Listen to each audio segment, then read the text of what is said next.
আজ চাকরির উদ্দেশ্যে টেনে ঢাকা যাচ্ছিলাম। আমার উপহারে দেওয়া সেই নীল শাড়িটা দেখে ট্রেনের চলিত পথে খানিকটা থেমে গেলাম। মেয়েটিকে চিনতে আর বেশি কষ্ট হলো না।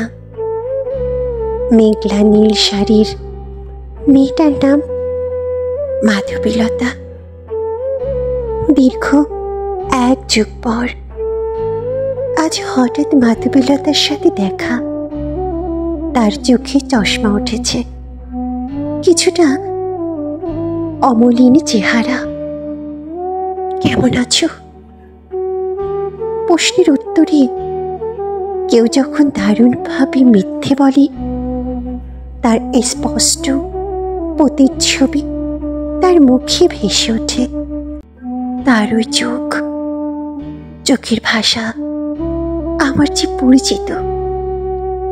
আমাকে তার চোখ কখনোই বলতে পারে না। দুজনে চলেছি সমান্তরালের এক জীবন।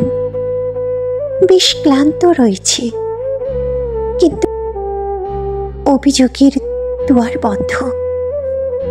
চাইলে কি সব ফিরে পাওয়া যায়? মাধবীলতা, নিজেকে প্রশ্ন করতে লাগলাম।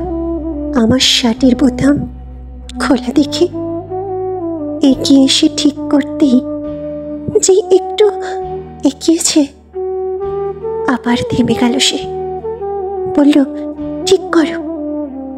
সেও জানে এখন আর সেই অধিকার নেই তার।